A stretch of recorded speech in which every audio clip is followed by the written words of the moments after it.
So, Radhe Radhe, good morning, good evening, everyone. Very warm welcome to today's edition of Daily Wisdom from Bhagavad Gita. I see a Nitin joining today. I hope it's Nitin only. There's already a hand raised. Yes, that's pretty early on. Yes, Samiranji, we're just about starting. Yeah, we can. I can talk after the prayer. Okay, no worries. So, Radhe Radhe, good morning, good evening, everyone. A very warm welcome to today's edition of Daily Wisdom from Bhagavad Gita. We'll get started. Welcome back. It's a bit of a break over the weekend. I'm always excited to be back, and I hope you feel the same. So let me share my screen and we will get started with our opening prayers like we always do. Give me a sec. Share the sound. Okay. Are you able to see my screen? Yes, Nitin. Okay. So let's get started with our opening prayers. I don't know what happened. Gurur Brahma, Gurur Vishnu, Gurudevo Maheshwaraha, Guru Sakshat Parabrahma, Tasmai Shri Gurue Namaha. Vasudeva Sutam Devam Kamsachanuramardanam Devaki Paramanandam Krishnam Vande Jagadgurum Krishnam Vande Jagadgurum.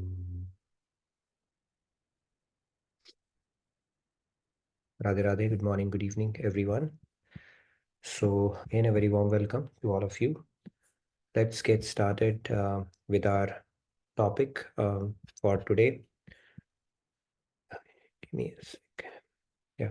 So we'll start with our soul soup segment. We are kind of closing in on this series and then we will be starting on another series after this one. I'll announce that shortly, but we are kind of drawing to a close on this one. Last few topics that we'll discuss about happiness, fulfillment, and success series. So today we will talk about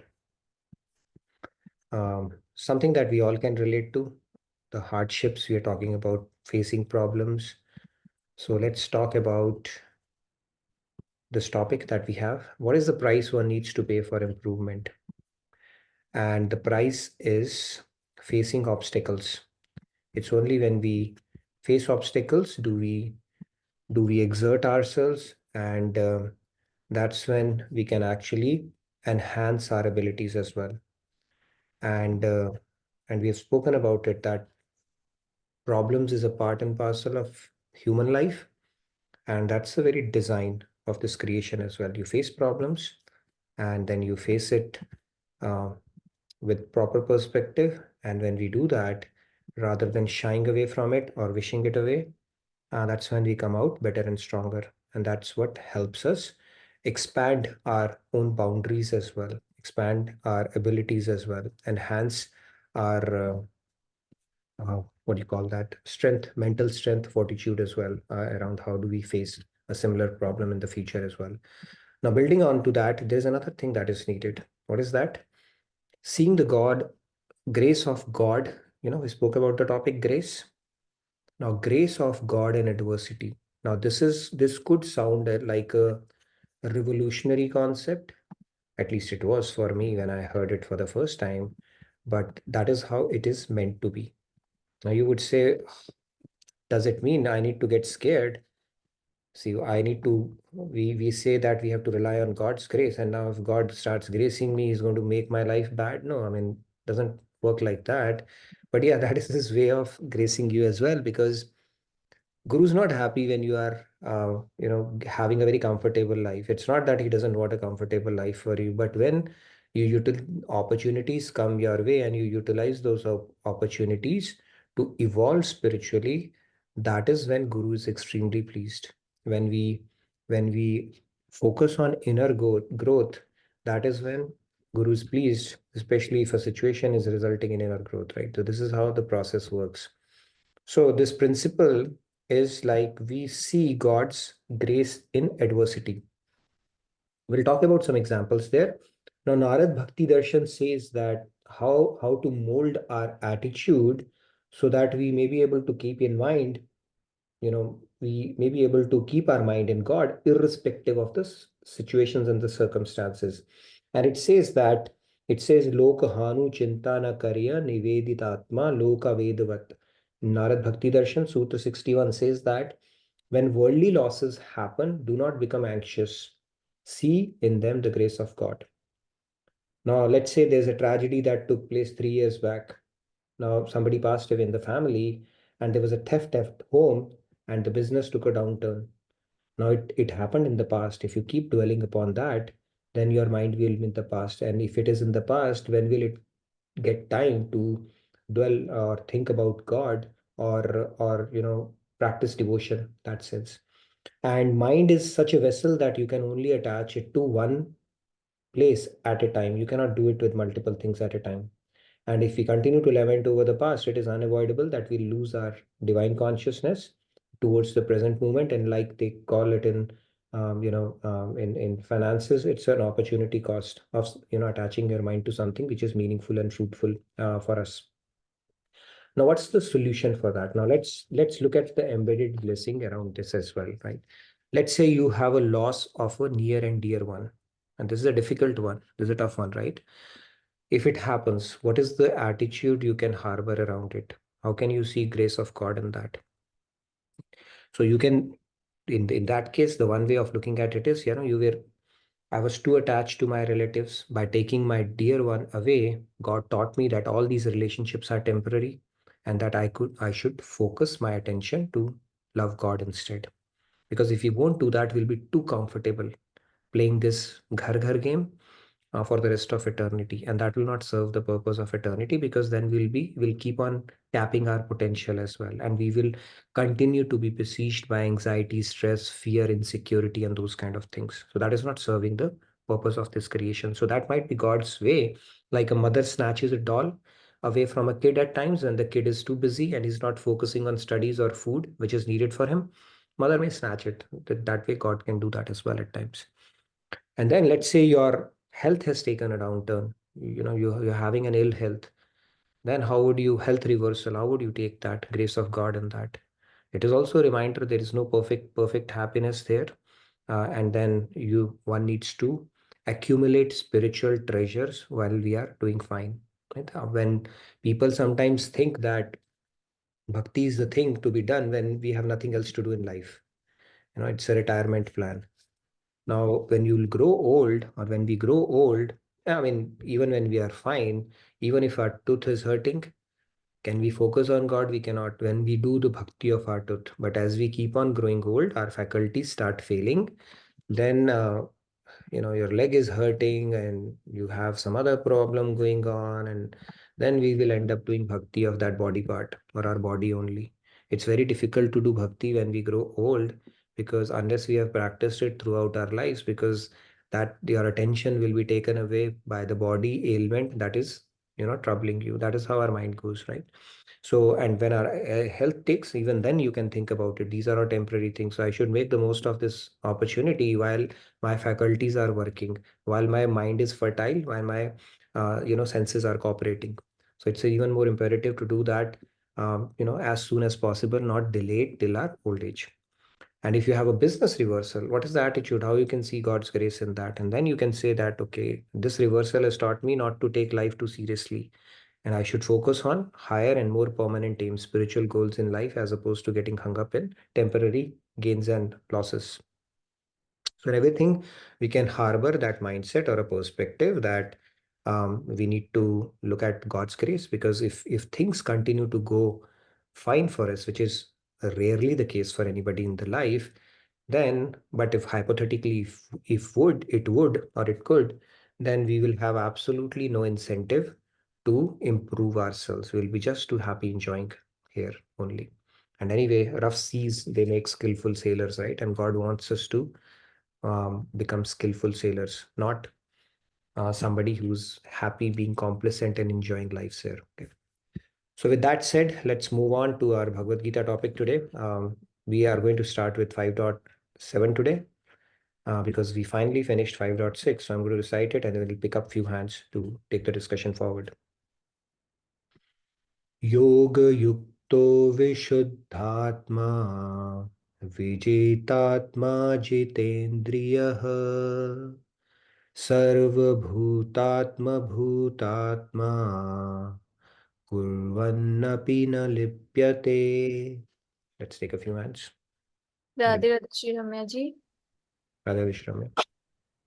Radhe Radhe योग युक्तो विशुद्धात्मा विजितात्मा जितेन्द्रियः सर्वभूतात्मा भूतात्मा कुर्वन् अपि न लिप्यते.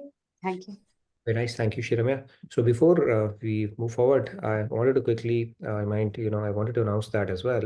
So from this Saturday, I wanted to start a new segment for a while. So we'll see how that goes, where we will pick up a case study, a real life case study around some situation that is happening. A lot of situations happen. We'll of course anonymize it and see how do we face that situation by applying scriptural knowledge that we are gaining through these sessions. So practical scenarios and see how we can apply Bhagavad Gita teachings to it so that we know how to face that particular situation properly. So I would encourage people to submit case studies. Otherwise, our quiz masters are good at that. We can get them busy creating situations, scenarios. But if you have heard something or if you know somebody's facing that, of course, you don't have to take their names or anything that you feel. Just submit it and we will start picking it up and start mapping it to good conversation around those concepts in our Thursday sessions. So we'll take a bit of a break from quiz and we'll reintroduce it, mix and match things around. So seeing the grace of God in adversity, we spoke about, and adversity is something each one of us has to face in some form or manner throughout our lives. So let's start building up an inventory of some case studies that we can dissect and discuss during our Thursday sessions, which is Friday morning in India. Just wanted to announce that quickly. All right, now let's get back to the shloka. We'll take a few more hands. Yes, and I think in the beginning by mistake you said Saturday. So yeah, it's just Thursday. It's same as our quiz day. So instead of quiz, we will be having the case study for some time as a test. Yeah, Thursday evening. Thank you. Point Thursday evening and Friday morning in India. Thank you. Yeah. Okay. Shyamji, Radhe Radhe. Radha Radha Yeah. Shyamji. Radhe Radhe योग युक्तो विशुद्धात्मा विजितात्मा जितेन्द्रियः सर्वभूतात्म भूतात्मा कुर्वन्नपि न लिप्यते. Radhe Radhe. Thank you, Shyamji. Radha Radha. Okay, Dinesh ji, Radhe Radhe. Radhe Radhe योगयुक्तो Sorry. योगयुक्तो विशुद्धात्मा विजितात्मा जितेन्द्रियः सर्वभूतात्म भूतात्मा कुर्वन्नपि न लिप्यते. Radhe Radhe. There's a lot of bhoots in this particular shloka, but we'll put it in perspective. Yes, let's take a few more hands. Radhe Radhe Lakshmi ji. Radhe Radhe Radha Radha. योगयुक्तो विशुद्धात्मा विजितात्मा विजितेन्द्रियः सर्वभूतात्मा भूतात्मा कुर्वन् अपि न लिप्यते. Radhe Radhe. Radha Radha. Thank you. Okay, let's take maybe your remaining hands real quick. Let's freeze the number of hands and then get started. Yeah, Riya ji, Radhe Radhe. Okay, maybe let's take Radhe more hands so that we have some content to cover as well. Yeah. Radha Radha. Radhe Radhe योग युक्तो विशुद्धात्मा विजितात्मा जितेन्द्रियः सर्वभूतात्मा भूतात्मा कुर्वन्नपि न लिप्यते. Very nice, Riya ji. Thank you. And yeah, one more thing, if you can submit the questions in advance, then it will give me an opportunity to map it to shlokas and bring in the right content, okay, from the references. So I would encourage you to fill in the feedback tracker and start submitting it throughout the week. And then anyway, we'll continue to build an inventory and then present it so that we all can benefit from it. Okay, let's take the remaining 3 hands real quick. Radhe Radhe Anita ji. Yeah, Radhe. Two bhuts and three atmas here. Yoga yukto vishuddhatma vijitatma jitendriyah sarvabhutatma bhutatma kurvannapi na lipyate. Thank you, Radhe Radhe. Radhe Radhe. Let's take last 2 quickly. Radhe Radhe Pragi ji. Yeah, thank you. Radhe Radhe. Radhe Radhe. योग युक्तो विशुद्धात्मा विजित आत्मा जितेन्द्रियः सर्वभूतात्मा भूतात्मा कुर्वन्नपि न लिप्यते. Thank you, Pragi ji. Very nice. Thank you. Sandhya, please go ahead. योगयुक्तो विशुद्धात्मा विजितात्मा जितेन्द्रियः सर्वभूतात्मभूतात्मा कुर्वन्नपि न लिप्यते. Very nice, thank you. So in this shloka, Lord Krishna is saying the Karam yogis who are of purified intellect. Now he's qualifying the Karam yogis with a few things. What are the qualifications, so to say? The first one is saying who are of purified intellect, which is Vishuddhatma. Then he says who control the mind and senses. Okay, is mind and senses is just said that, okay, who control the mind and senses, Jitendriya.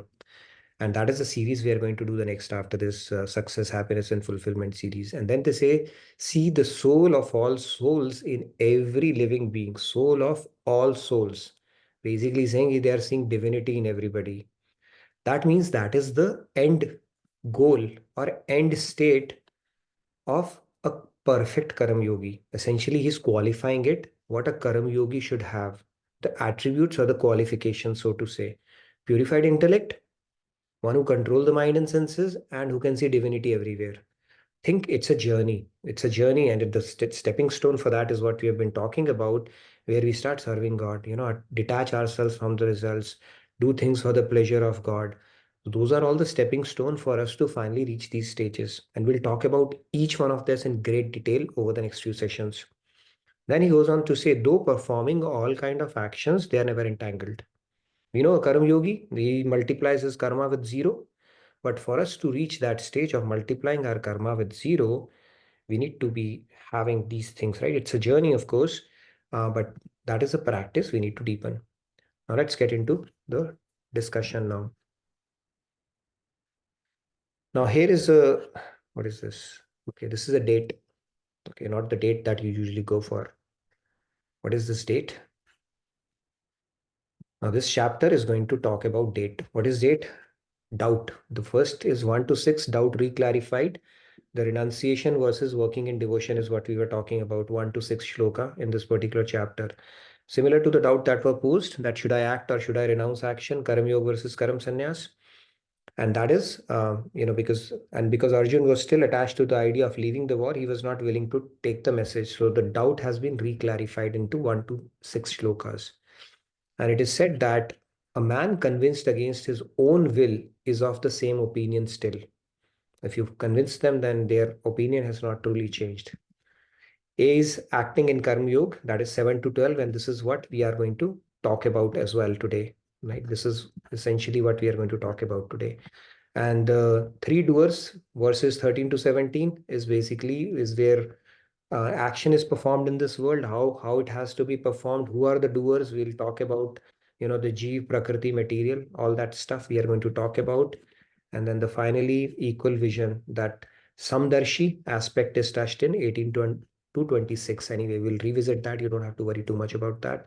Now, then there's another aspect of it as well. Okay, so let's make it from date to dates. That is step from Karam Yoga to Ashtanga Yoga. That transition is going to happen towards the end of this. Okay, so this is how it's going to work. And this is what we will start today from the acting in karma aspect of it. What do a Karam Yogi basically do, and why does what is the state the Karam Yogi is in, because of which they are not bound by any action. Okay, this is what we are going to talk about.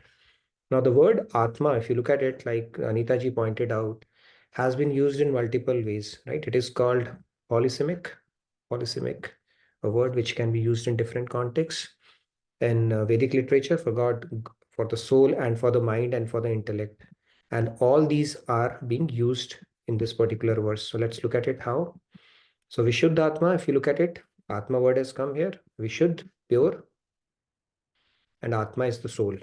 So the first context is it is used as a soul. Then Vijitatma. Vijitatma is Vijit, conqueror, plus Atma, mind. Now mind, it is used as a mind. Now just think of somebody who's, and the third one, before I get into that, it is called Sarva Bhutatma, Bhutatma. This is the third one which is used, which means the Bhutatma is soul and Sarvatma is of all souls. So the same word, you see how the context is varying.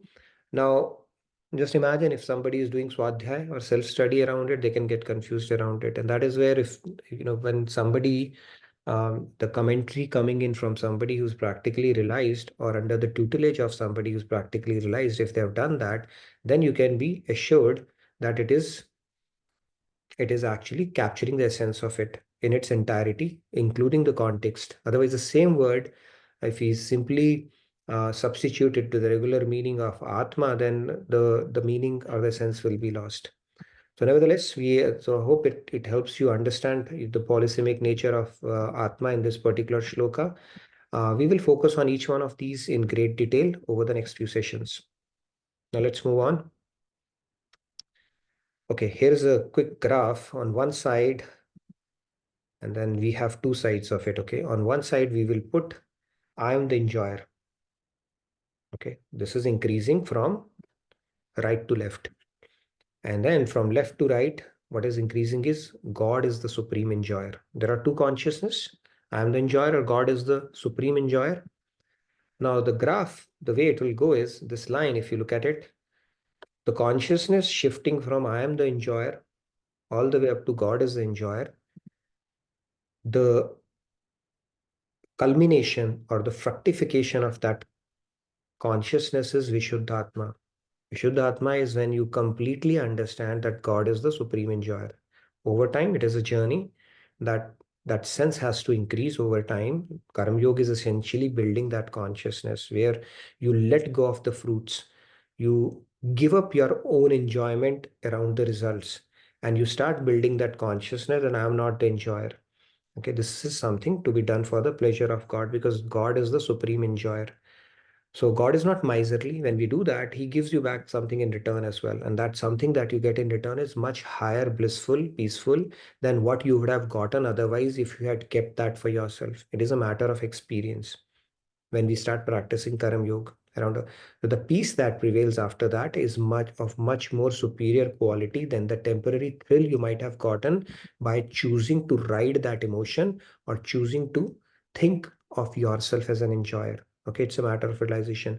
Now, Vishuddha Atma is the culmination of that consciousness, where you have completely moved to this consciousness that God is the supreme enjoyer. Right? You keep on increasing that proportion through repeated practice in Karam Yoga. And if you think about it, it's called Atma means self, and Vishuddha means pure, in pure self. And that's when you are situated in your pure self. Atma is anyway pure. Atma is never tainted. It's the layers that are there, right? It's like a dewdrop. A dewdrop is pure, but as it takes on the imprints of the mud throughout the day or the colors, then it becomes, muddled, or that a little muddy. And same thing happens because we have the layers of our intellect, mind, ego, all that stuff, which basically takes us away from our reality, and we start confusing it with this body. But when we start removing those layers by starting to give the results, offering the results to God, and start building that consciousness, then the final state is called the Vishuddha Atma, where you are situated, not you're situated in a state, not the one which it seems to be like, but it truly is, which is Vishuddha Atma. Okay. So Anyway, this is an example of nature as well. Yes, Samira, you had a question? Yeah, Radhe Radhe. Other Samira? Radhe Radhe. Yeah, what I was asking in the start, like this is a good slide to ask that what is the difference between like pleasure and bliss that we are looking for? Like as in, sometimes mind can fool us that okay, where there is a long-term pleasure that we see in something, then we can get confused that this is the bliss or something like that. So, but at the end, it gets over at some point in time. Yeah, You can pleasure is easily. something, yeah, pleasure is something that thrills. Bliss is much more deeper, right? It just stays and it fulfills. So pleasure, happiness, there are subtle difference between these things, right? We choose pleasure over happiness, but bliss is much more of higher quality. Pleasure is could be temporary, right? Like a scriptures talk about two kinds of happiness. Pleasure is temporary, and I mean, you're just going for a thrill. It could be a sensory gratification itself, right? But bliss is much more deeper. Bliss is a state where you are at, it's probably a combination of joy, peace, and happiness. That is probably bliss. All three rolled into one. Pleasure is just a temporary thrill that you get out of it, right? So our scriptures tell us there are two kinds of happiness you can go after. One is called prayas. Prayas is something which is pleasurable in short run but painful in long run. Right? For example, you might like to indulge a lot in sweets. It might give you thrill in short term, but in long term, you may have, bad teeth or even diabetes for that matter. Plus, sugar is the leading cause for cancer as well, as the science has established. So those are the things which are not good for you. And then on the other side, there is something called Shreyas. Shreyas is something which is bitter to begin with, but then it is healthy. It is good for you in long run. That is truly bliss, right? So if you look at it from a scientific perspective, there's an easier way to understand it, whether we are going for pleasure or something more meaningful, which is closer to bliss, right? Which is called dose. Dose is the four kind of hormones, not hormones, yeah, kicks that we get. What am I saying? Yeah, four kind of kicks that we get. D stands for dopamine, O stands for oxytocin, S stands for serotonin, and E stands for endorphin. So dopamine is pleasure. We get dopamine with a lot of things. Quick, it could be a reel that you are watching. It could be a quick, bite, sugar bite that you have taken. It could be even venting of anger. That is also dopamine. Okay, so this is the most lowest level of kick. And the problem happens, pleasure usually falls into that category only, which something which is pleasurable. Higher than that is oxytocin. Oxytocin is usually that you get that hormone is released when you forge social networks, like you meet with your friends or you bond with them, and even when you hug somebody, right, your parents or some relative or some that is called oxytocin. It is good for us. The third one is serotonin. Serotonin is something which is when you take the short-term hit and you, like, for example, you work towards you're putting in hard work and then you do studies and you get the first rank or you get good grades. That is serotonin, and that usually comes after hard work. Okay, when you have put in a hard work, you have done some sacrifice, serotonin is produced at that point. And the fourth one is endomorphin, which is more like when you do exercise, you feel kind of pleasure even though your muscles are paining. That's when your body produces. So it really depends on what you want to go after. Pleasure is usually a dopamine kick, and that is the lowest level of stuff you can go after. Okay, hope I answered This your. thought this thought that God is the supreme enjoyer, where does it in this category fall, or it is So like you're above going all? after, are you going after serotonin? You're delaying your instant gratification of pleasure there. Okay. Okay. Okay. So now Vishuddhatma we are talking about. So what did I do? I don't know why I put and. Okay, maybe I'll get to know. Now, yeah. So when you are stated in that situation, you are situated in that state, you focus on what you need. Okay. It's like let's take an example of food stuff. What you need for the maintenance of your body, you don't take more. Okay. It's like whatever you need is you are entitled for that pleasure, not more than that. Now, an ant may eat 1 grain, an elephant may eat hundreds of pounds. right? So if the ant thinks I will also take hundreds of pounds, that will not work that way, right? And if the elephant thinks that ant eats only 1 grain and I will do the same, it won't work as well. So your needs are defined. If you look at the nature, right? If you look at the animals, even for matter pigeons, they will not eat anything more than that they actually need. It's only the humans who have a tendency to hoard things more than that they need. Now, that doesn't mean you stop doing a grocery and stuff like that. But the point here is you're getting, I hope, the point. We hoard, we worry for tomorrow. Even the pigeons, when they will come, they will take as much as they need, not even a grain more. They don't worry for tomorrow. Okay, nature has a lot of examples around that. When we are situated in that state, Vishuddhatma, that will be one of the manifestation. In fact, Patanjali Yoga Sutra also talks about aparigraha. Aparigraha means you don't hoard things for yourself. Like COVID happened, there was some lot of hoarding happen around that time. But the symptom, one of the symptoms of Vishuddhatma is you are very content and you have complete trust and you completely understand that when you don't need to hoard things. It is provided for. It will work. It takes a lot of faith to actually get to that stage, right? A lot of bhikshuks and all, they practice that. They simply go around in a bowl, whatever is thrown at their bowl, they eat that and they're able to survive that way as well. So that is one of the symptoms of Vishuddhatma as well. Anyways, I thought it was worth. Now let's move on and talk about a story here. Okay. Which is going to put this concept into perspective as well, right? So somebody went to the race course. Now, the title itself is pretty interesting, right? Horsing, what is this? Horsing away to glory, right, in life. So couple went to race course. They saw all these horses running around and were allured. People were winning and screaming, ah, I won, right? The derby races and all that stuff that happens. So they saw that and there was a person, he said, okay, they said those were exciting. So they started betting. So the couple, they saw that and they started betting. So they said, all right, we have $2. So not a big deal. Let's bet on it and see what happens. Now what happens? As the luck would have it, now they started going home, but on the way they saw a casino and that seed had already been planted of betting, right? Let's play on the money and see what happens. And the husband told the wife, you go home and let me see if I can play with these $2. And he played with it and soon that 2 became 200, 200 becomes 2000 and it became 53K. I don't know where that number came, 53K, 5 plus 3, 8, I guess. So from $2, he got 53K. Now what happens? What happens in Vegas stays in Vegas, right? Now he was on a winning streak and he thought, let me put it on number 13, lucky number 13. Moved, moved, and it stopped at 12 and he lost everything. Now when he lost everything, what did he lose truly? Anybody? What did he lose? Anybody who wants to answer? Did he lose 53K? Did he lose 2000K? Did he lose 200K? Or did he lose $2? Yes, Shyamji? Yes. Yeah, that's right. He lost 2K. How Just much? he lost nothing actually. तो कोई था ही नहीं कुछ. As you wanted to say कि हम खाली जाएंगे.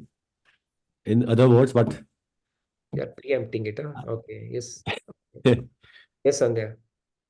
I mean, just to add, actually, he lost his precious time. He lost something. He lost his precious time. It's a very good call out. So yeah, if you think about it, what happened? Okay, this is an experiment I did. If it works, huh? So when he got home, his wife asked, what happened? He said, I lost $2. Okay, so if he lost $2, truly speaking, this is what he would have lost in any case. So we make a big deal of worldly trials and tribulations, but the purified intellect says it doesn't matter. It is not as important as your mind is making out to be. So think about it. If you look at it from okay, enough of this, I guess. Timeline of our life, right? We come empty-handed and leave empty-handed from birth to death. Shamji, that's what you're talking about, right? And in between, a lot of drama unfolds. Right? We are sad and we gain and neutral and all and excited and all that stuff, right? So do we really have to make a big deal out of it is the question we need to ask. What do we come with? In fact, when we come with, we are crying. And it's, yes, Sandhya, go ahead.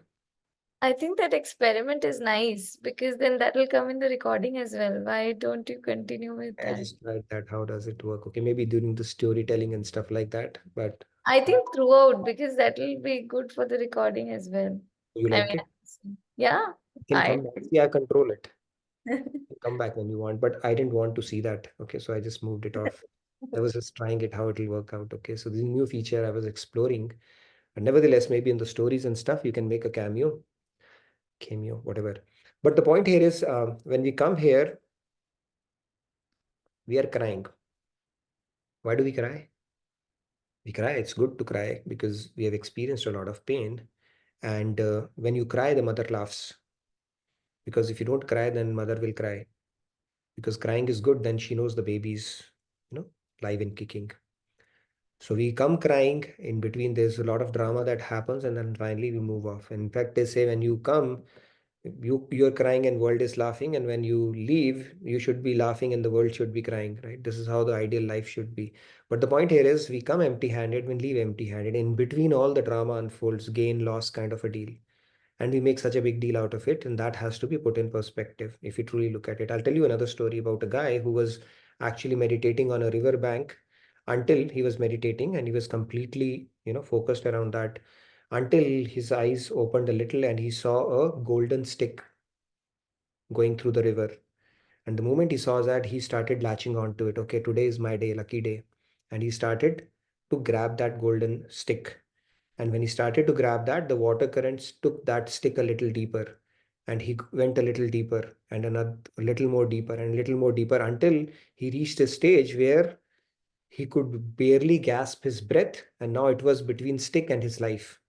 And he somehow managed to save his life and came back and sat down there, right? So the point here is this is the life, right? Until you did not have something, you were happy. And until something came, it agitated your mind, and finally you saved your life, you're happy. So that this drama continues to unfold in our life. And if you think about your what did you bring and what are you going to take? Nothing, absolutely nothing. So these trials and tribulations that happen, profit, loss, and all that stuff, of course, we need money to live life. But think of it in perspective, actually. That is where a Vishuddha when you reach that stage, or in order to reach that stage as well, we have to practice that consciousness where we start rising above the temporary losses and gains, temporary happiness and misery, temporary the feelings, fleeting feelings that we say, right? Like in Lord Krishna said in Bhagavad Gita, I think in chapter 2, Agama payano nitya tansti tikshasva bharata, where he says that these fleeting feelings that come to your mind, they are called fleeting. First of all, they are temporary. Yesterday the way you are feeling, today the way you are feeling, it could be entirely different. So he said, Don't give those feelings too much of importance. Just learn to tolerate them. Tansti tikshasva bharata, he says. And when you do that, then you are getting closer to the concept of that equanimity, the sthit pragya or vishuddhatma as well. Okay, with that said, let me open it up. Any questions that you may have? It's a pretty interesting topic. So any questions around what we have spoken about? Happy to discuss that before I get into another story. Maybe if time permitting, because it's a beautiful story. Yes, go ahead. Anybody who has any questions? So Shyamji, you said $2,000 he lost. Why not $2? He lost nothing, right? Basically, $2 only and the time, like Sandhya said. Yeah, Shyamji has raised hand. Radhe Radhe. Shyamji, go ahead. Yeah, Radha. Maybe since we all know that we came empty, we go empty, but still the old drama is still there, knowingly or unknowingly. We are into this world of Gita studying, and some are not there. Still, we all are same, isn't it? So how do you as one get over it?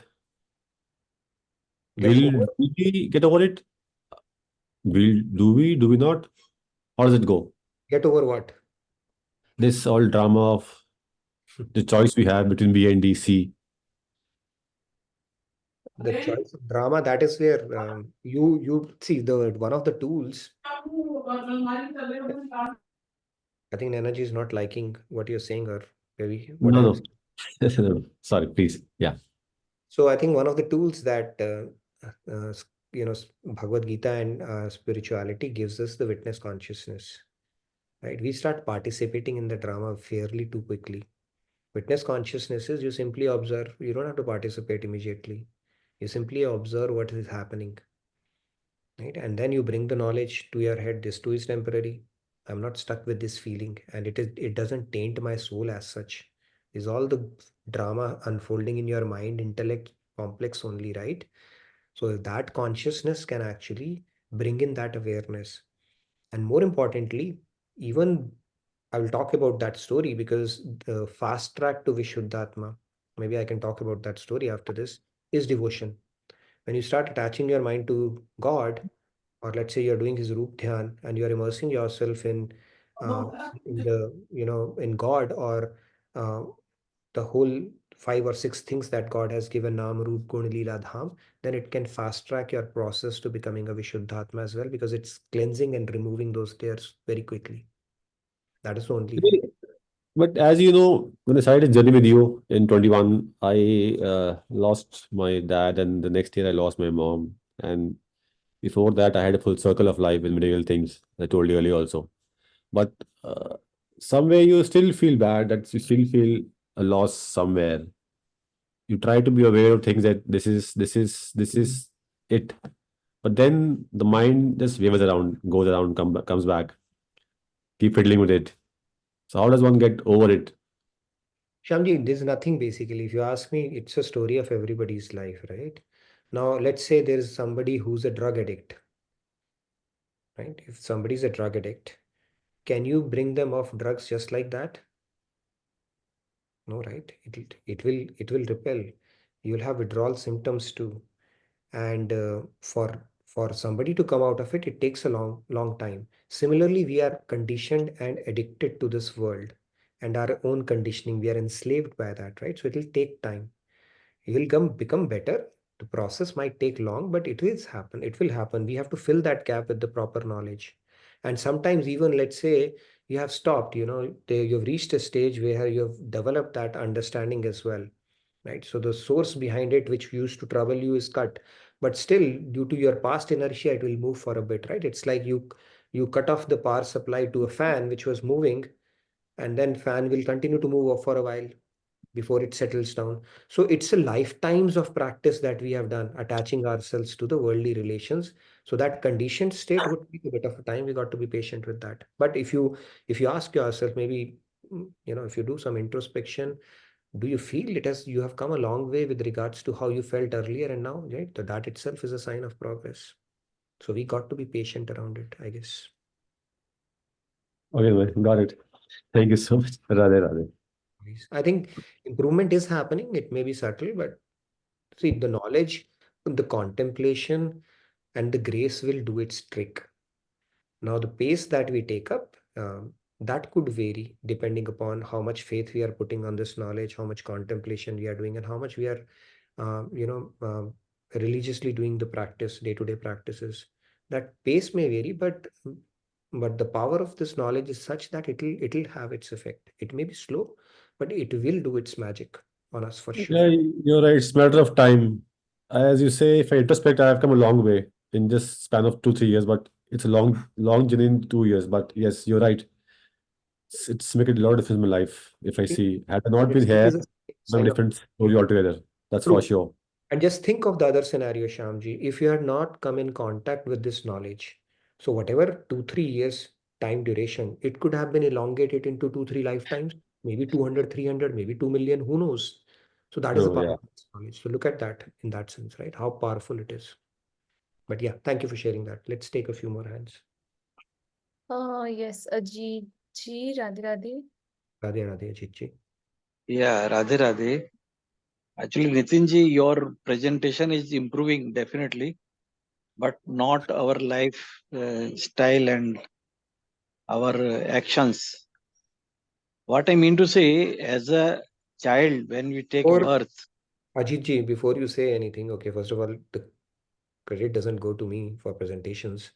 But secondly, yeah, presentations are improving, but I am not improving. Okay. And a lot of things are not improving. We all are, but at a pace, right? So it applies to all of us, not just you. Yes, please go ahead. no, Anyway. Nitinji, it's not a comment for you or me, Mhm. but it's a definitely appreciation for the presentation. So that uh, creates intuitiveness and appropriate discussion around it. Actually, what I mean to say, my query is, as a child, when we take birth, we are all of the Vishuddhatma sort of thing. Yes, And as we grow, we get polluted, our mind, attitude, behavior, and all these things. Again, as you grow old and old, you get a lot of spiritual knowledge and all these things, and then try to become again childlike nature, behavior, attitude. that's what Maharaji says. The day we will Yeah. start crying like a baby, like we did when we were born, God will come like a mother to us. So my question is that what is the purpose of this whole drama and action life? Actually, Gita ji says karma yoga. You do your duties, perform your duty definitely. You should not be idle after Drama. having the knowledge of his spirituality.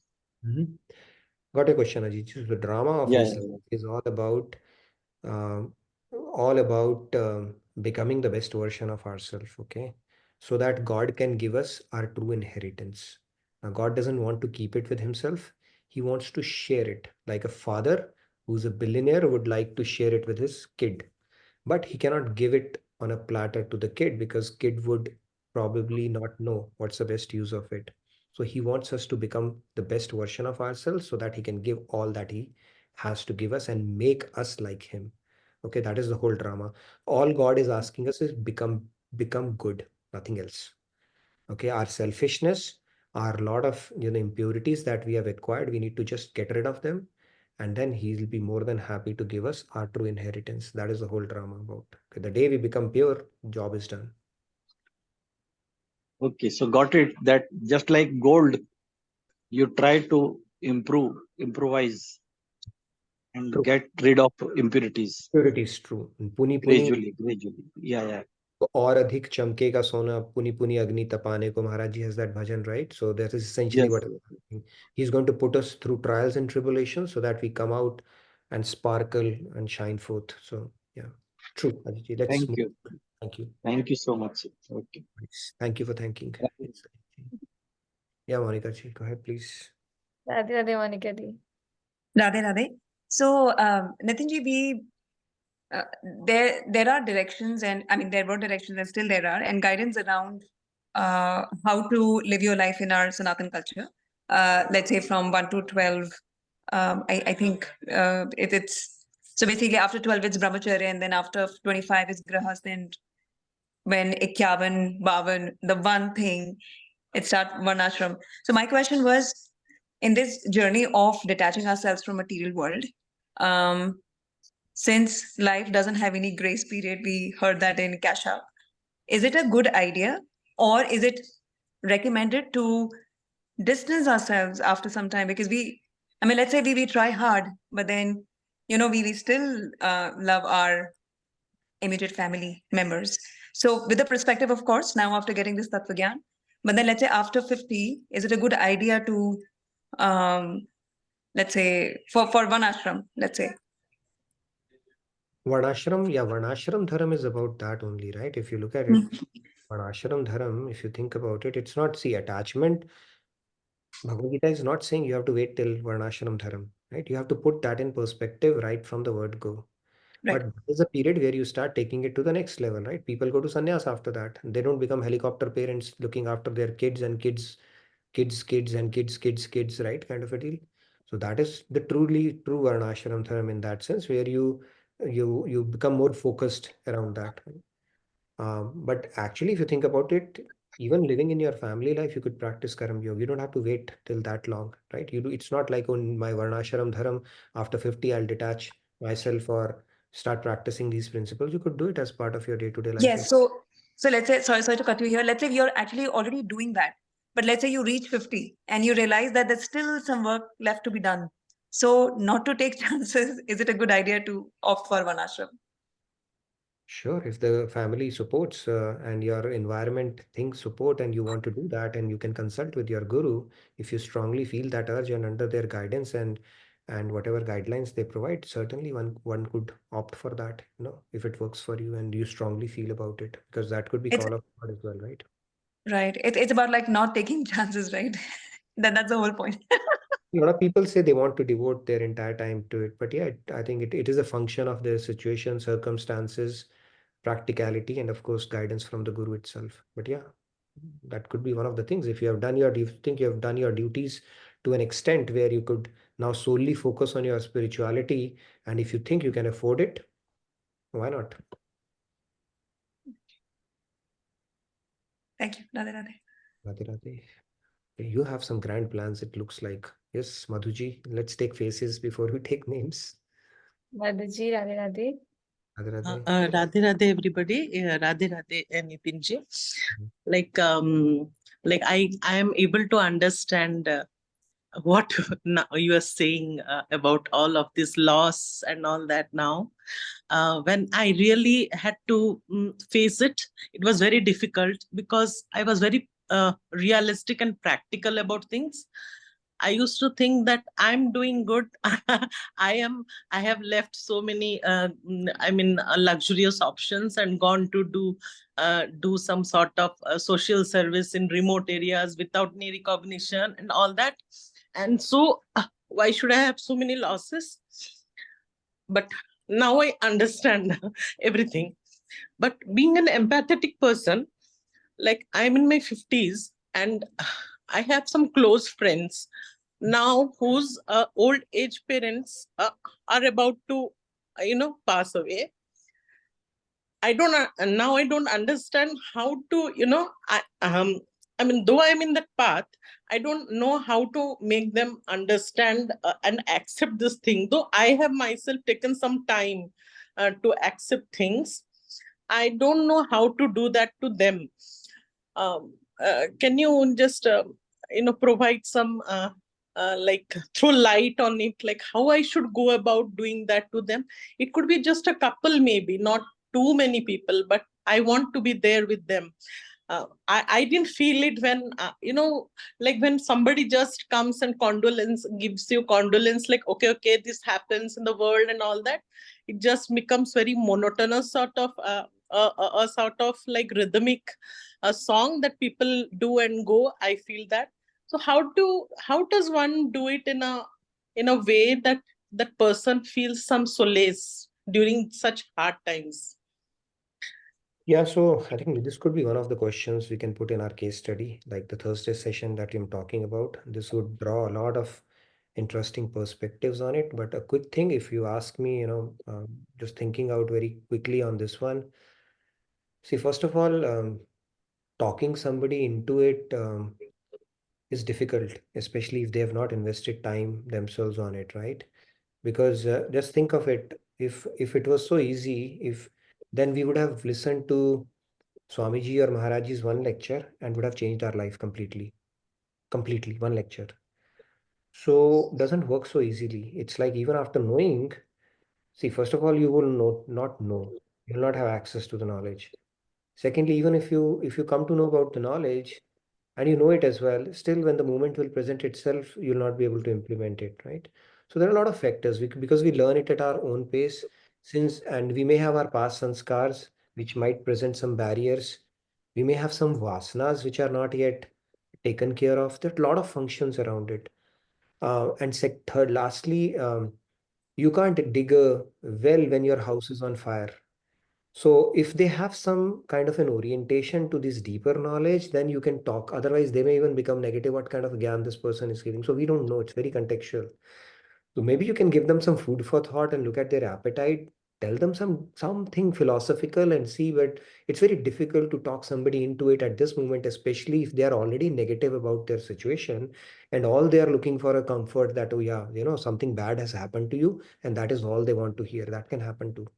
So it's very tricky situation in that sense. So you take a call based on your friend, but it could be one of those topics where we can, invite people and talk about it and refer to Bhagavad Gita and see, how best we can handle. But this is a very practical scenario you're talking about. So I get that. But I gave you my 0.0002 cents, around this. So Thank you. no worries, Matuji. Okay. Yes, who's next? I'll have our co-host call out. We have Yeah, Pratusha ji, Radhe Radhe. Pratusha. Radhe Radhe, everyone. Radhe Radhe, Sandeji. This is my question is, talked about Vijitatma and Vishuddhatma. Are they same? And second question is the Nitya Siddha and the Sadhan Siddha, are they Vishuddhatma? And how close are they to God realization? So I'll take the second question, not the first one, because that is going to be the topic of our discussion going forward, right? Second one I'll Okay. take. You said Sadhan Siddh and Nitya Siddh. Are they Vishuddhatma? Technically, yes, Hmm. both. So let me first explain what is Sadhan Siddh and what is Nitya Siddh. This is a concept where um, some people, not some souls, even though they are Jivatmas, now let's understand, they are VIPs. They are Nitya Siddh. That means they were eternally liberated, okay, for some reason. They are VIPs. Okay, they are VIPs. And then there are WIPs, souls like us who are work in progress. And some of the WIPs, they perfect their devotion and then they become sadhans. That means they were WIPs at some point and then they became VIPs. Some were VIPs always, they are called Nitya Siddh. Some were WIPs and they became VIPs. In both cases, for you to be at that stage, you have to be Vishuddhatma. You are reached that stage. So Vishuddhatma is something which we have perfected. It is a byproduct of that. You have to be at that stage. Then only you are Siddh. It's like a cooked rice. Siddh means something which is cooked. Something which is cooked has to be perfect. And Vishuddhatma is one of the symptoms or one of the attributes of a perfected soul. Okay. Vijitatma The last question. coming in coming Okay. sessions. Yeah. Sir, last question is then that means the Vishuddhatma is God realized, right? Vishuddhatma, yeah. I mean, if you think about it, Lord Krishna is talking about a perfected Karam yogi, right? So that means that person has perfected it and that they have situated in that. Why? Because they can see divinity around. They have actually Paramhans. So yes, it is a God realized soul only. Okay. Thank you, sir. Thank you, Patusha. Deep questions. Yes, Samiran. Yes, Samiranji, Radhe Radhe. Yeah, rather. My question is related with Shyamji only. We all have, we understand that souls depart and this is a part of life and everything, but we are not in the Vairagya path, right? So, some way or the other, even if we have that knowledge or understanding, still it gives us fear of losing out on the next or we grave on the person who we have lost for a very very long time. Is it only because that gyan or understanding is not pushed inside us, or is there any tool that you can give?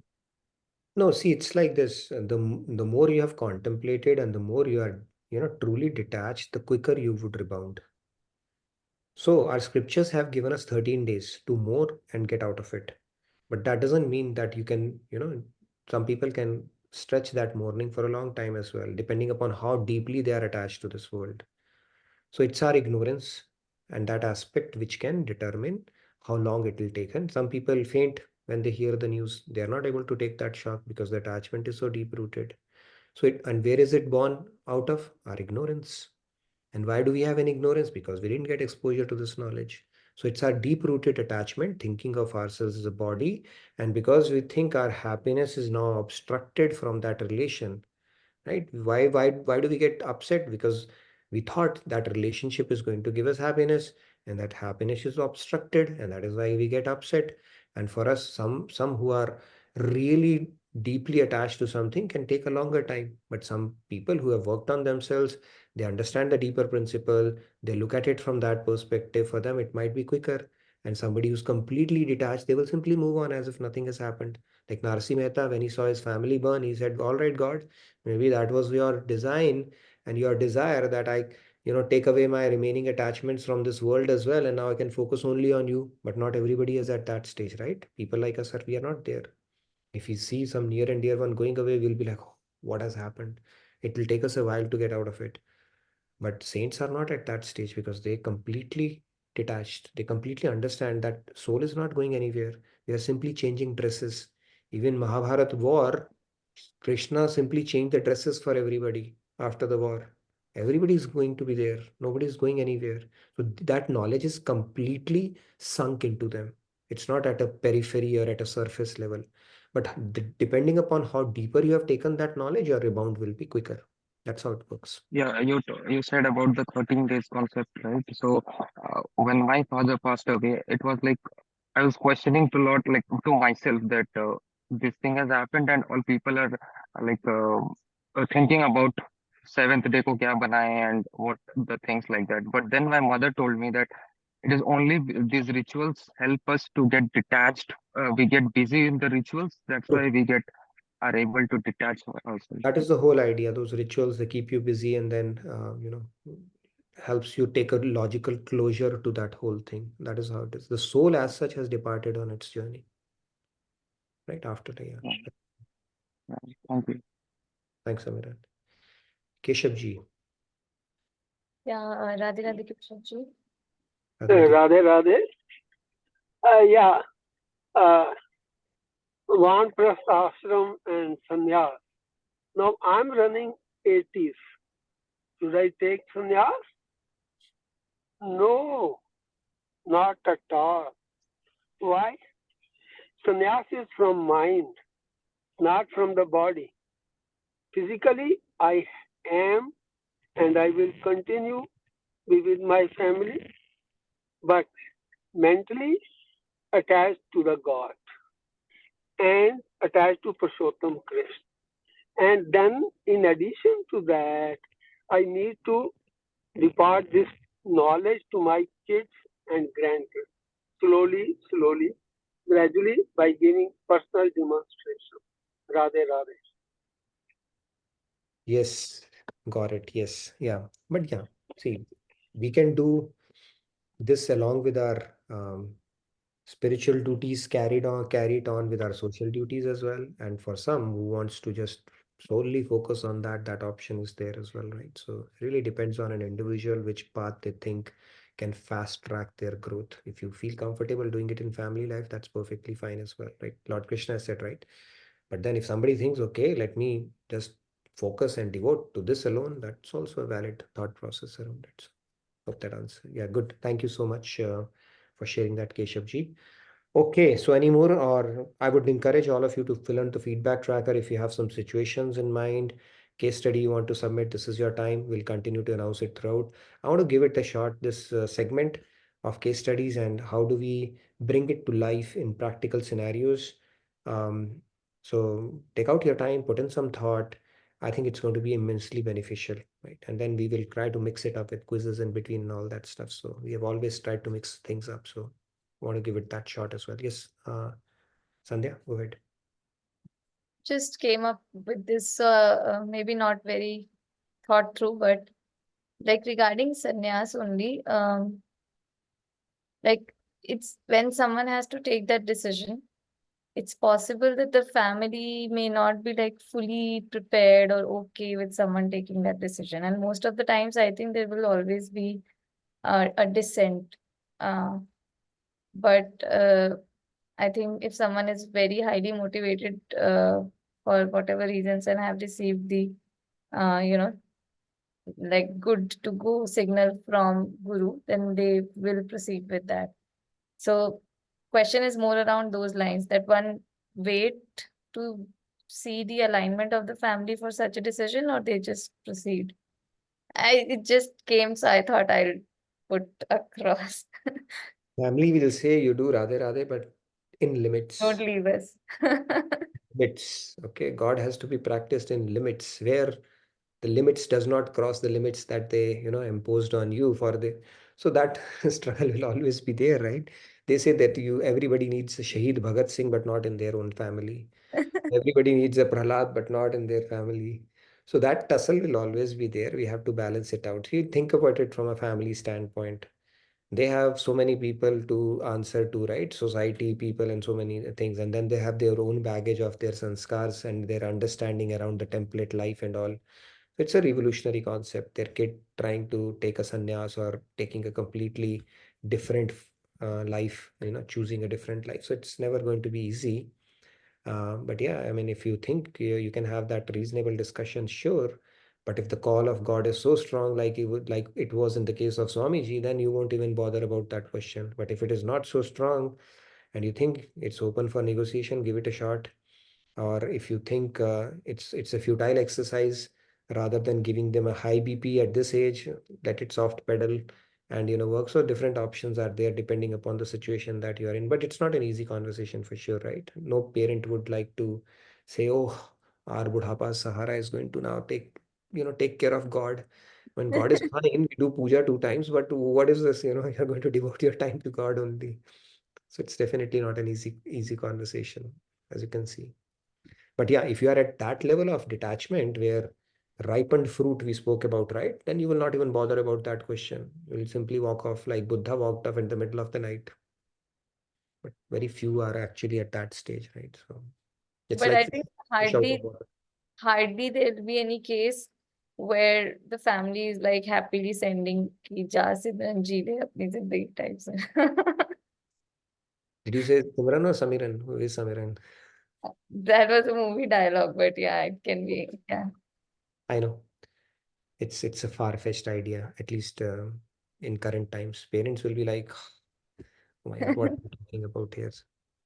I remember when I mean, it's not that I've done anything, but even when I had taken, my mom is there or not? Maybe she's there. But anyways, so when I had barely started, I was exploring, I was trying to understand who Krishna is.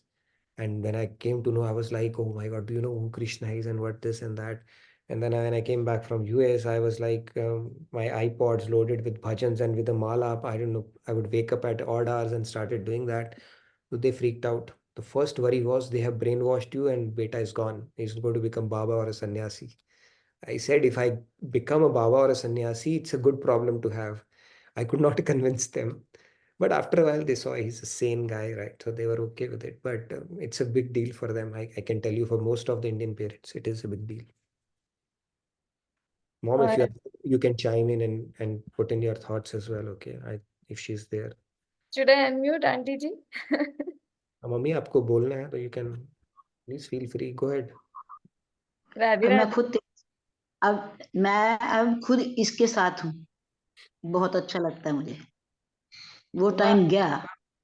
वो ऐसे जो बाहर रहते थे उन्होंने दिमाग में डाल दिया था कि इस्कॉन वाले जो हैं वो ब्रेन वॉश कर देते हैं और कुछ प्रसाद में खिला देते हैं, तो तब कुछ और बात थी। अब इसको अच्छे तरीके से जान लिया है तो मैं साथ हूँ। ये भगवान की कृपा है, मेरा कुछ नहीं है। धन्यवाद ईश्वर means a lot. तो इनका कॉन्सेप्ट था कि if you can't beat them, join them. So a mom is like, but she's very regular. She's not technologically very savvy. So then she's not able to put on, then I have to put on video and she's just watching the video, okay, on the phone and listening to but she never misses any session. So thank you, mom. Means a lot. And comes punctually, actually well in advance, always. Like, so yeah, commendable. Thank you, Auntie ji. When she was here, she would come with a speaker on the phone as well, the room itself. Okay, so double echoes. I had to tell her, you don't have to put you on audio when you're sitting here. So she'll sit right next to me. So yeah, she's one of my biggest cheerleaders for that matter. Okay. Just comments if I could quickly read. Kumarji says, even Shankaracharya's mom did not allow him initially. He had to do a drama to get her approval. And now people are interested in your journey more, Nitinji. So there's a question from Shalini ji. How long Nitinji has been on this path? And also for Auntie ji, there's a comment from Sri Ramya ji. Please convey my love to Auntie ji. So yeah, from all of us, Auntie ji. Okay, Mummy, Sri Ramya's love is conveyed to you. So yeah, I can talk about, I think in one of the sessions I had spoken, I mean, it's not a very, but I trust nothing much to talk about. It's still going on and I don't know, but yeah, I can talk about it one of the days. Maybe on one of the sessions, I can take 5 minutes and give you a quick rundown of that, what I spoke about previously, but I can tell about that. Yes, Anita ji. Okay, Anita ji, Radhe Radhe. Yeah, Radhe Radhe. I have a scenario for your next session. Sure. Like there is a one person in office, like boss, who is throwing his weight around, and one person at home, one or two persons maybe maybe more than 2 persons, 3 persons. How many depends on your It's a lot of uh, weight actually to handle. lot of weight on your environment, and they are throwing weight around, and even it continues in the spiritual institution also. People So throwing in around. that scenario, that's the scenario for your next session. Sure. Thank you, Radhe. If you can articulate, put it in the feedback tracker, I'll do that. So we'll keep on prioritizing the different scenarios and keep taking it one at a time, or maybe a couple of them, as time permits. But yeah, sure. And I think Nitinji, you must definitely on one day talk about you. I'm getting many questions. Does Nitinji also meditate daily? How long he has been here, and so on and so forth. See, I can talk about it, but you'll be disappointed. There's nothing interesting there. Okay, but regardless, I will talk about it. We So all continue to disagree with this statement. yeah. And there are so many thanks coming for Auntie Ji, and some people are requesting if Auntie Ji could one day turn on her video and we all could see. I mean, I have seen, but others, those who haven't, they would love to see her. Sure, I'll get my mom on camera. She'll be back in US shortly. So yeah. Awesome. I think that is it. We have shared the feedback tracker. Sure. So now we can move to our devotional segment. Yes. Okay, And the so- feedback So tracker by the is way, I wanted to announce this as well. So next in line is you can hold your breath. Next after this Sumiran Karle Mana, which is so beautiful. It has really grown on me. I mean, I wish we could continue forever, but then we have even other beautiful compositions by Maharaj Ji to to recite and talk about as well. So next that we are going to pick up is going to be Bhakti Shatak. Okay, Bhakti Shatak recitations we'll do, and we'll talk about. We can't do a lot of justice to the commentary, but a little bit we'll continue to pick that up as well, because it's like Gagar mein Sagar, the essence of all the scriptures in that. That is what we are going to talk about. It's like the scripture, so to say. So we will next pick up Bhakti Shatak. But yes, Sumiran Karle Mana has been a beautiful journey. So maybe we do the last round today. yeah. So actually, sorry, something wrong. Let me try sharing But again. this is the bhajan I keep listening to even while going to office and come. It is like such a beautiful, soothing bhajan. What happened? You have started sharing screen, but we don't see anything. Do you see it now? No? We see it, yes. The bhajan is there. Yeah, we can see that. So this is so for today, because we have completed it. This is the entire bhajan. Okay. So either we can sing few lines or we can just go through the meaning of the entire thing. What do you suggest? Let's sing a few lines. Entire thing might take time. What I can do is I can bring in a summary. Which one would it would take? But just to give a perspective, this is what we did. This is the entire thing that we did through the course of many previous days, actually. Let's do Jagasuk Chuttu Gunguna. Chuttu Gunguna. Chattu, that was. Chuttu Gunguna. कहाँ था? Pancho Sukh Hari Charana. Right? We can do that. Oh, yeah. Sukh Chattu Gunguna. We have that, right? Girana, can you see this? Yeah, Chattu Gunguna. Sancho Sukh Hari Charana. We can do that. This is good enough summary for the discussion that we had today. Who wants to go without first? Yeah, go ahead. No, you. Me, huh? No, I do it at the end. Who will? Anybody? Nobody's volunteer today? Yes. Radhe, Radhe. Shiramya, by the way, when are you going to present? Are you going to do it tomorrow? That is yes or no? Yes. Yes, Shyamji, please go ahead. Where to start from? From Jug, Sab, Chattu se? Jag Sukh Jhoota Hai Mana. This one, And the right? next line. And then the next, yeah. Okay, these lines. Good. Yeah. Sumiran karle mana, chin chin radha ramana, सुमिरन कर ले मना, छिन छिन राधा रमना। जग सब झूठा है मना, हरि में ही सुख अपना। जग सुख चट्टू घुनघुना, साचो सुख हरि चरना। सुमिरन सुमिरन सुमिरन कर ले मना, छिन छिन Radha Ramna. Radhe Radhe Radhe Radhe Radhe, Radhe Radhe Radhe Radhe Radhe, Radhe Radhe. Radhe Radhe. Very nice. Thank you, Shamji, for teeing it off. I see quite a few hands. Yes, Shiramya, go ahead. रम्या जी राधे राधे। राधे राधे।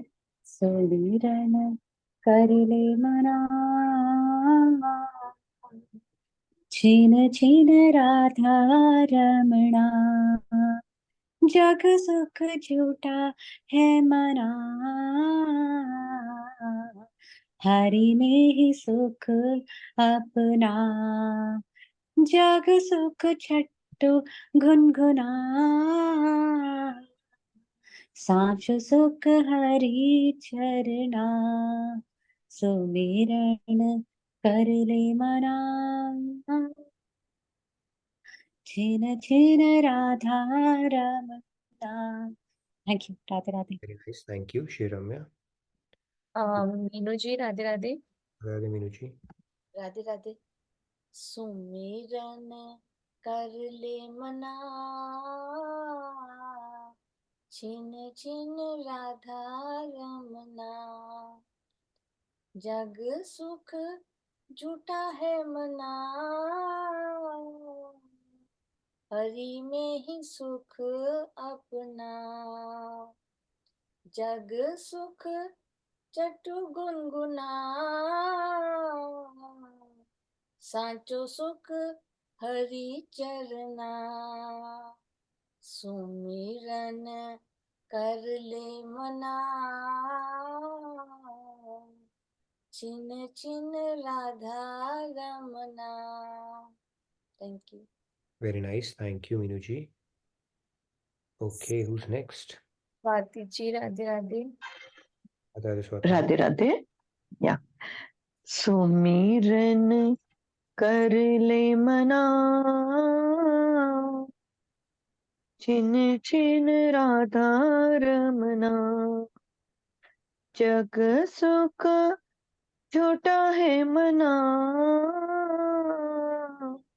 हरि में ही सुख अपना। जग सुख चट गुनगुना, साचु सुख हरि चरना।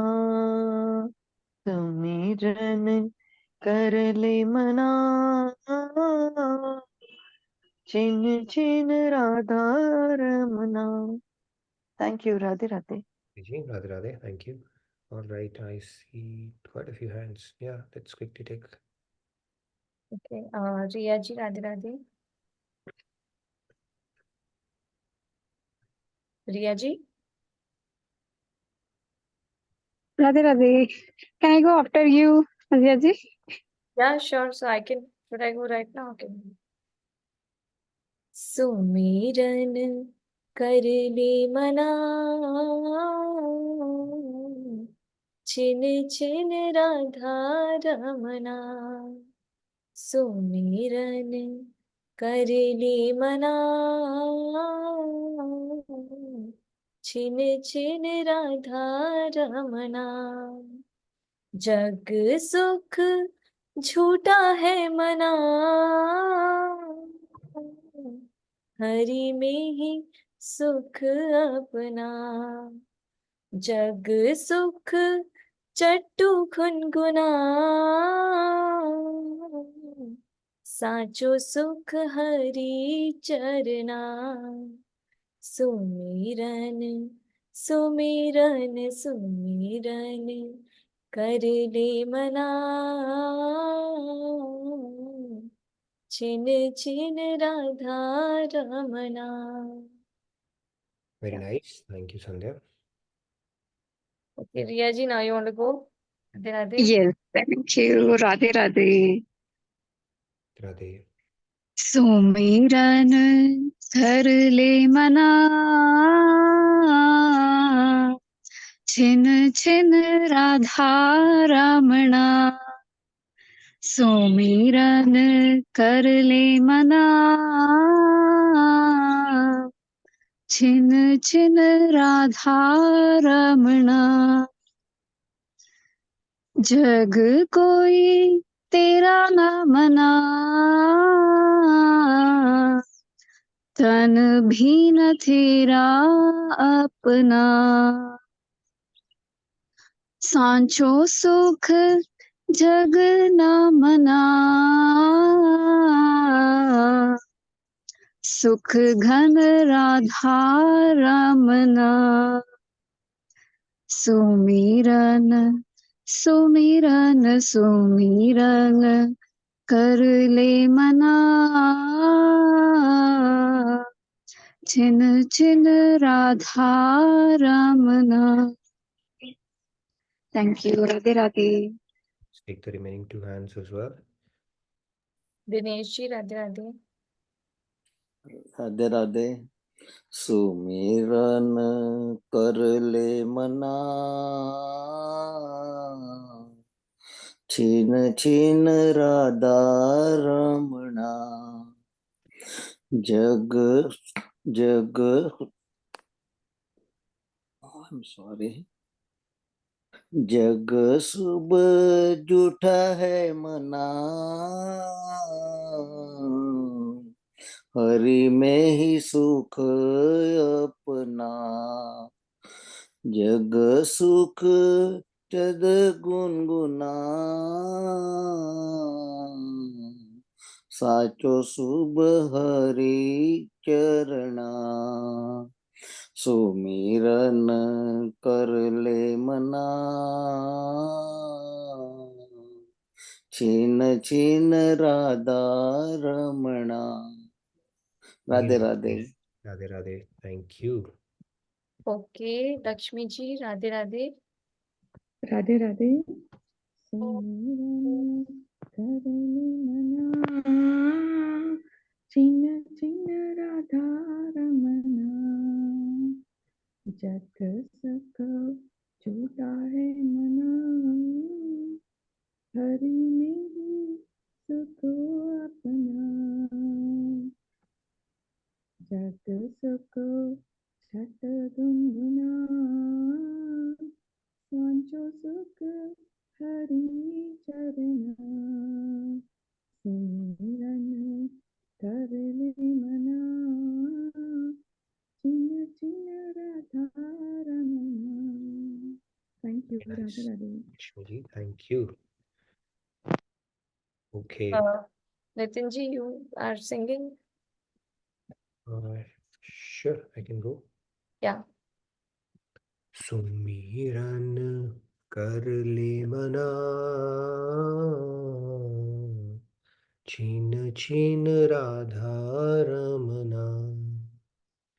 जग सुख झूठा है मना, हरि में ही सुख अपना. जग सुख चट्टु गुनगुना, साचो सुख हरि चरना. सुमिरन सुमिरन सुमिरन कर ले मना, छिन छिन राधा रमना. हरि हरि हरि हरि बोल, राधे राधे राधे राधे बोल. सुमिरन कर ले मना, Chin Chin Radha Ramana. Okay, so it says world happiness is an illusion. Happiness lies only in God. Chattu means that world happiness is like a child's toy. True happiness lies in the lotus feet of Hari. Unequivocally stated by Maharaj in this one. So it's a beautiful bhajan. Maybe next time we can do a summary before we transition over to our next series, which I'm looking forward to it as well. So thank you again, everyone. I've gotten at least 4 or 5 questions for that as well. Okay. And then there's another one on relationships I think we'll get started with, which is going to tackle something very interesting or important, I would say, on how to deal that part of it. So we'll screen and I'll announce the topic that we screen and pick up for our first thing. Maybe it might be a couple of questions, really depending upon the pace at which we can go about it. But these sessions is where you put it all into practice, right? We learn knowledge, we are going through this knowledge. Now, when the opportunity presents itself, what can we do about it, right? What is the best thing we can do about it? So we'll talk about that. I think it's going to be very, very beneficial for a lot of us. Let's So, give a shout out to our sister duo who are watching us together. okay, Guddu and Monica ji. By the way, I missed meeting you today in temple. I was hoping you will come, but we'll Yeah, talk. we were looking forward to meeting you, Pooja ji. I was looking forward to that too, but all thanks to Dee. She miscommunicated information to me, and I was hoping that I'd get ready and I'll make sure that Arya is ready too, and by evening I meet everyone. But then later on in the morning, I get to know that everybody comes in the morning and not in the evening. Blame game is what has kept us in this At Mrityu least Lok in this forever. Forum. At least in this forum, nobody should lie. At least in this forum. Okay, Miss. Upon Friday, I think Mahashivratri, that will be a more auspicious occasion. So maybe it was meant to be like that. Yes, I also believe the same. Yes, absolutely.